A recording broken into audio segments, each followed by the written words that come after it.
நான் உன்னை விட்டு விலகுவதில்லை, நான் உன்னை என்றும் கைவிடுவதில்லை. நான் உன்னை விட்டு விலகுவதில்லை, நான் உன்னை என்றும் கைவிடுவதில்லை.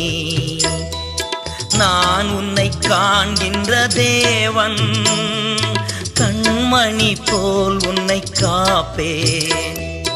நான் உன்னை காண்கின்ற தேவன், கண்மணி போல் உன்னை காப்பே. நான் தந்தை மகன் தூய் ஆவியின் திரியேக ஆசீர்வாதம் உங்கள் அனைவரையும் பாதுகாப்பதாக.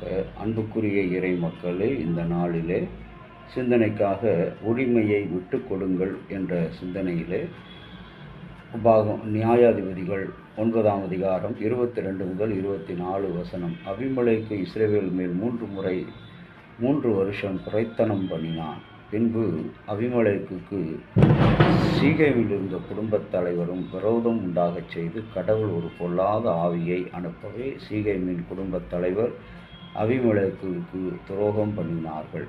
இவ்விதமாக யெருபாகாலின் 70 குமாரர்கள் செய்த பழி அவர்களை கொன்ற அவர்கள் சகோதரனாகிய அபிமெலேக்கின் தன் சகோதரனை கொல்ல அவனுக்கு துணை நின்ற யெரோவின் குடும்பத்தார் மேலும் அபிமெலேக்குக்கு விரோதமாக சீகேமின் குடும்பத் தலைவர் மக்களில் பதவி இருக்கிறவர்களை வைத்தார். அவர்கள் அந்த வழியாய் சென்ற யாவரையும் கொள்ளையிட்டார்கள். அது அபிமெலேக்கின் அறிவிக்கப்பட்டது. கிறிஸ்துவுக்குள் அருமையானவர்களே, இன்றைக்கு மனிதன் ஒருவரை ஒருவர் என்ன செய்கிறான்? மிதித்து தள்ளி மேலே செல்ல வேண்டும்.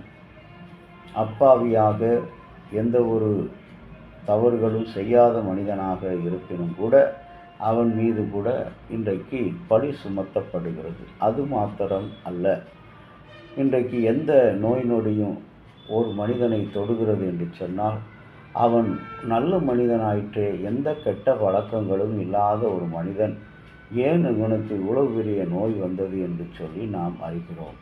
அன்பான இறை மக்களே, கடவுள் நம்மிடத்தில் அந்த அபிமெலேக்கை அழிக்க அவன் 3 வருடம் இஸ்ரவேல் மக்கள் மீது என்ன செய்தார்? துரைத்தனம் பண்ணின அந்த மனிதனை அழிக்க அவர் என்ன செய்தார்? சீகேமின் குடும்பத் தலைவருக்கு விரோதமாக செய்வதற்கு கடவுள் ஒரு பொல்லாத ஆவியை அனுப்புகிறார். கடவுளால் அனுப்பப்பட்ட பொல்லாத ஆவி யாரை? அபிமெலேக்கையும் சீகேமில் இருக்கிற மக்களை குடும்பத் தலைவரையும் அழைக்கும்படியாக. இன்றைக்கு எனக்கென்று கடவுளோடு உரிமை உள்ளது. 1 கொரிந்தியர் 6ஆம் அதிகாரம் 7 வசனங்களில் ஒருவரோடு ஒருவர் வழக்காடுகிறது எந்த விதத்திலும் குற்றமாக இருக்கிறது.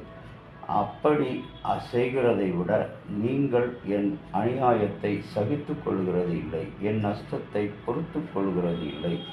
கிறிஸ்துவில் அன்பான இறை மக்களே, லிப்டில் ஒரு சிறு கூட்டம் பயணித்து கொண்டிருக்கும் போது காணொளி ஒன்றை பார்க்கும்படியாக அந்த லிப்ட் நகரவில்லை. ஏனென்றால் அதிகமான பேர் ஏறியதால் எடை அதிகம். எச்சரித்து கொண்டிருந்தது. அதாவது யாராவது ஒருவர் லிப்டிலிருந்து வெளியே வர வேண்டும். 1 நிமிடம் வரை எவரும் வெளியே வரவில்லை. அவ்வேளையில் அந்த இளம்பெண் ஊன்றுகோலின் உதவியோடு வெளியேறினாள். வினோதமான அந்த இளம்பெண்ணை தவிர ஒருவருக்கும் அந்த இடத்தில் வெளியேற தயாராக இல்லை. தன்னை தவிர வேறு யாராவது விட்டு கொடுத்து வெளியேறுவார்கள் என்று அனைவரும் காத்திருந்தார்கள்.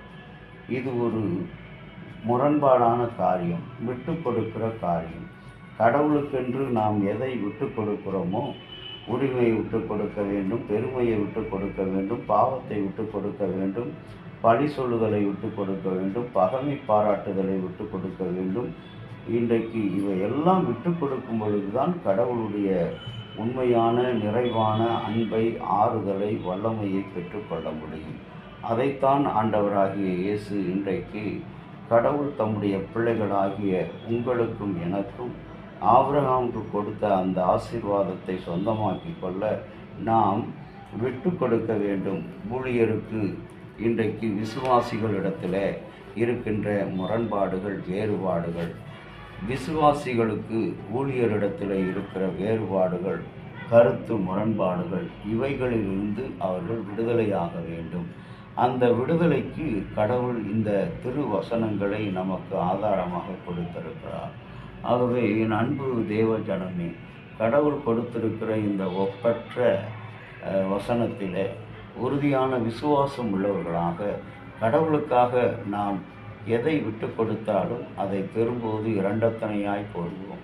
திருமறையிலே யோபுவை பார்க்கிறோம், அவன் இரண்டத்தனையாய் பெற்றுக்கொண்டான்.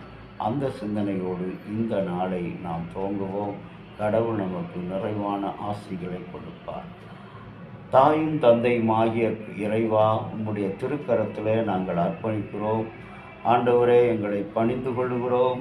ஆண்டவரே, நீர் எங்களை மன்னித்து மறந்து கழுவி சுத்திகரிக்கும்படியாய் எங்களுடைய விட்டு கொடுக்காத வாழ்வு, மன்னிக்க முடியாத வாழ்வு, சமாதானம் பண்ண முடியாத, ஒப்புரவு ஆகாத வாழ்வு, இவைகளுக்கு நாங்கள் உம்மை நோக்கி பார்க்கிறோம். நீர் எங்கள் மத்தியிலே வாரும், உம்முடைய அன்பான பிரசன்னத்தை தாரும். இறைமகன் இயேசு கிறிஸ்துவின் நாமத்தில் வேண்டுகிறோம் நல்ல பிதா.